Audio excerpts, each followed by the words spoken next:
Hola, hola, hola. Bueno, vamos, ¿cierto? Con la retroalimentación, clases 5 y clase 6. Por lo cual hay dos objetivos aquí. Uno es reconocer el bien y el mal uso.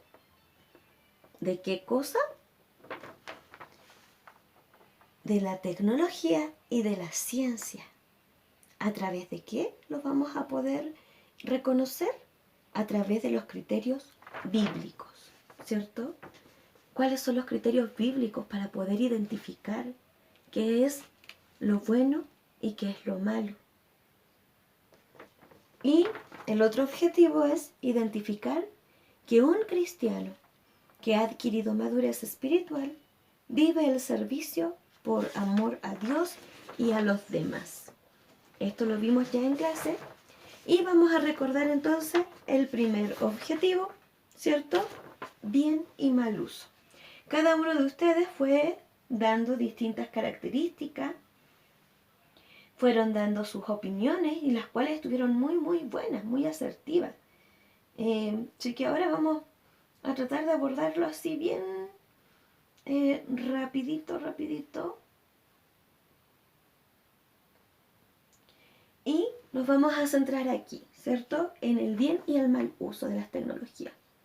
Una de las preguntas que vimos durante el quiz de la primera clase fue: ¿será que las tecnologías son malas?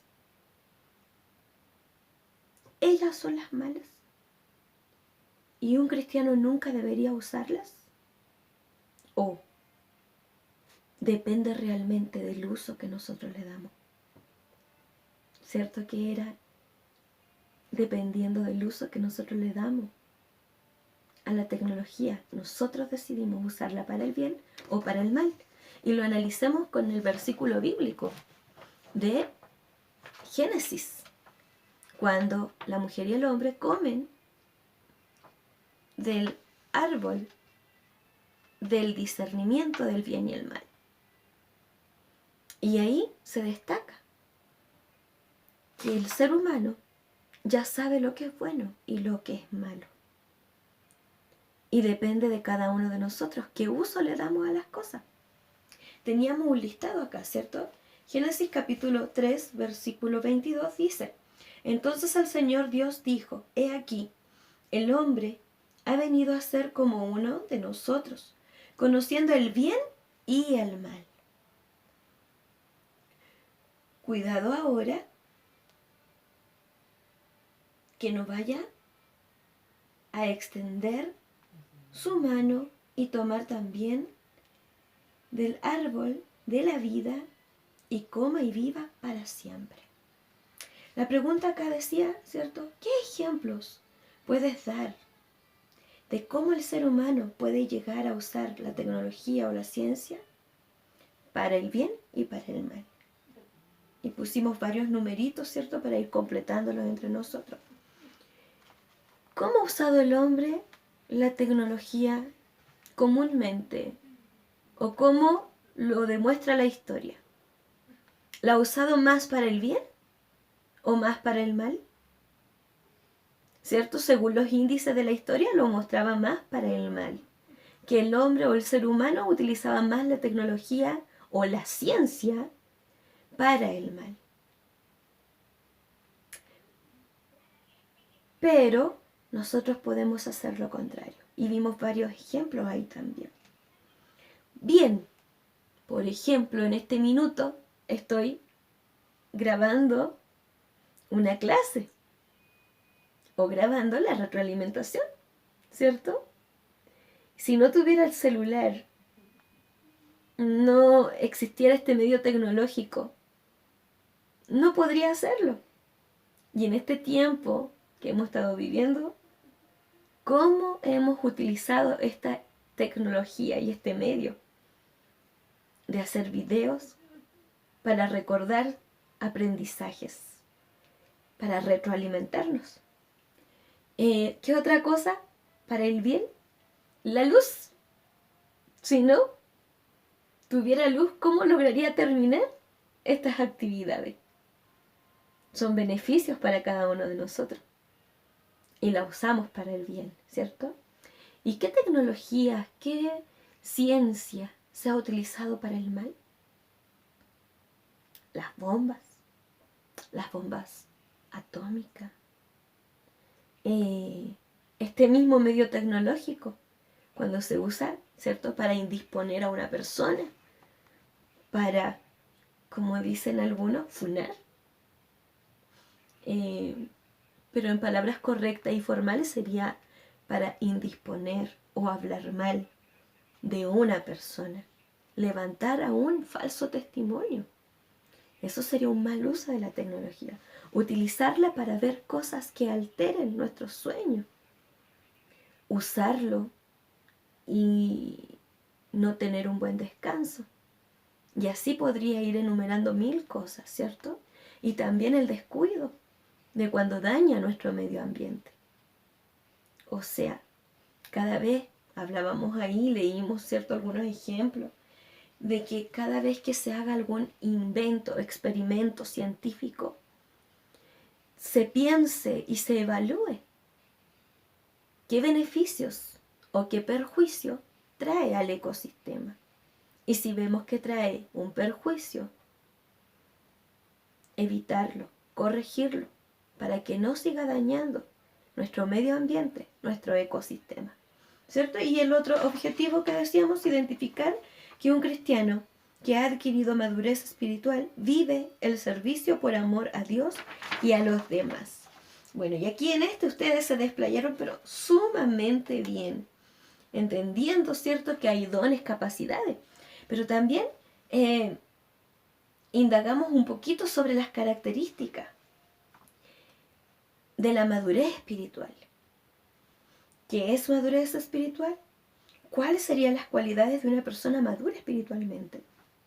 Ahí cada uno de ustedes dio sus opiniones y como siempre se destacaron muy muy bien, ¿cierto?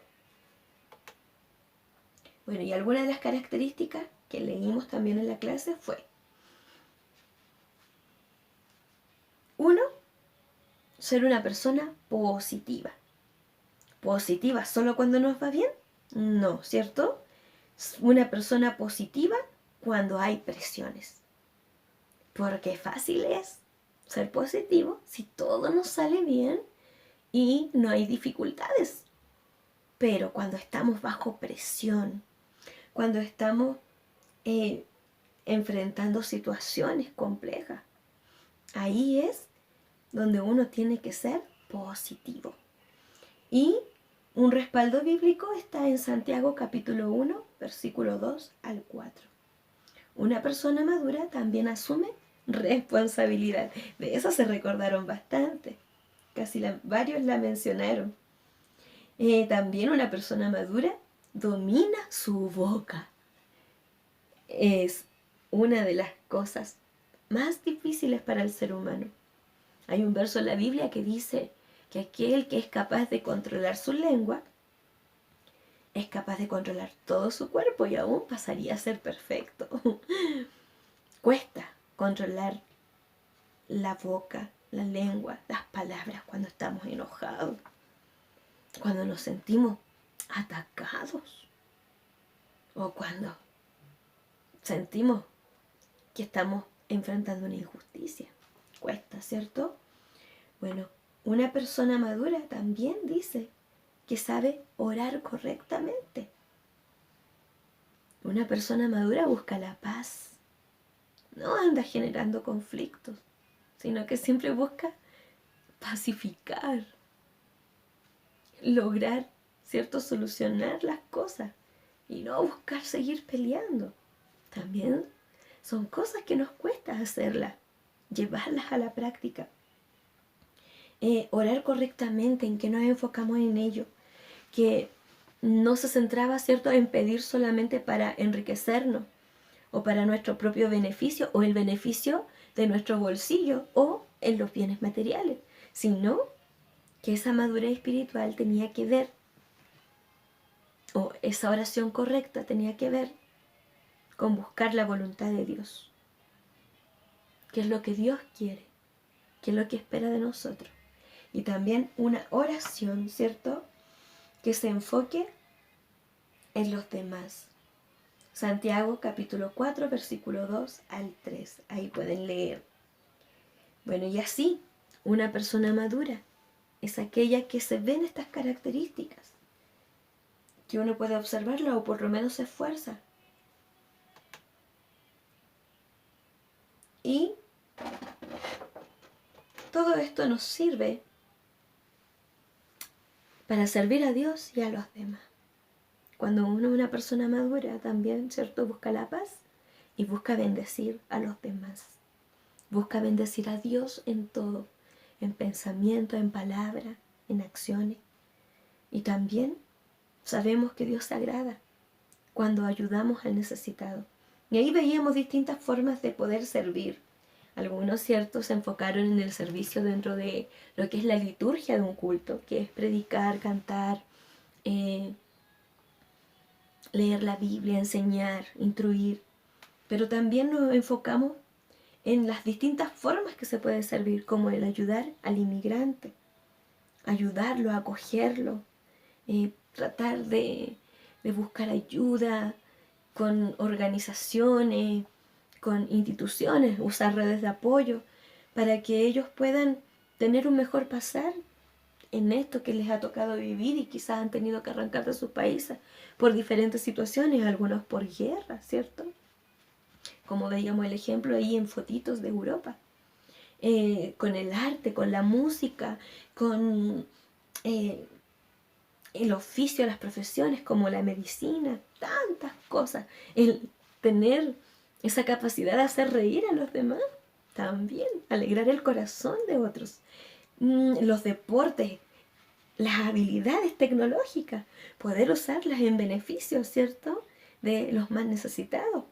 Y mostrábamos ahí, hablábamos de un ejemplo de utilizar la tecnología para movilizar a la gente cristiana en alcanzar a los que aún no conocen a Cristo.